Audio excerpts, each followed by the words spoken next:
le conseil d'avocats du Premier ministre Pascal Affi-N'Guessan dénonce son traitement dont il serait victime en prison.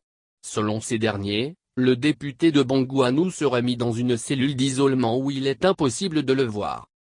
Dans une déclaration lue par Medago Pierre et ses collègues, ils dénoncent le fait qu'on les aurait empêchés de rencontrer leurs clients, arrêtés depuis le 9 novembre dernier alors qu'il tentait de regagner sa ville natale de Bangouanou.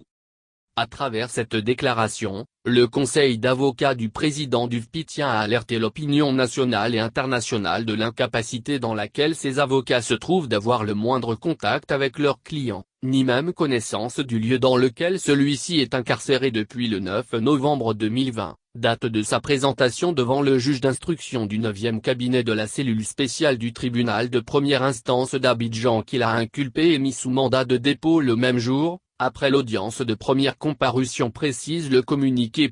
Comme le rappelle ce conseil d'avocats, Affi avait été gardé à vue à la DST et entendu sans l'assistance de ses avocats en violation flagrante des articles 90 et 91 du Code de procédure pénale.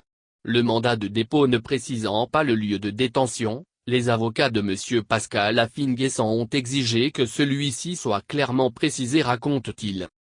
À la suite de plusieurs tentatives de rencontre avec leurs clients, les défenseurs du détenu soulignent qu'ils butent sur le refus du procureur de la République qui leur fait savoir que leurs clients seraient en lieu sécurisé, et qu'ils devront adresser d'abord un courrier au procureur lui-même qui devra leur délivrer un billet permanent de visite au détenu. Ce, sur quoi les avocats s'insurgent. Selon eux, ceci est une violation flagrante du droit de communiquer librement avec le détenu et une entrave à l'exercice de la profession d'avocat, souligne-t-il. Les avocats exigent alors à connaître ce lieu immédiatement afin de lui rendre une visite et se rassurer de ses conditions de détention.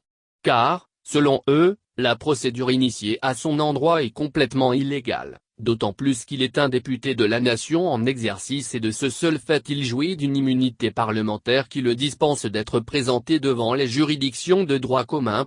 Il rappelle que, tout comme à la DST où leurs clients avaient été victimes d'un traitement inhumain et dégradant, les avocats craignent que ce même traitement ne lui soit réservé dans le lieu d'isolement où il est tenu au secret. Enfin, le Conseil demande en conséquence que les droits élémentaires de M. Affi-N'Guessan soient respectés, au nombre desquels la possibilité pour ses avocats de lui rendre visite sur son lieu d'incarcération.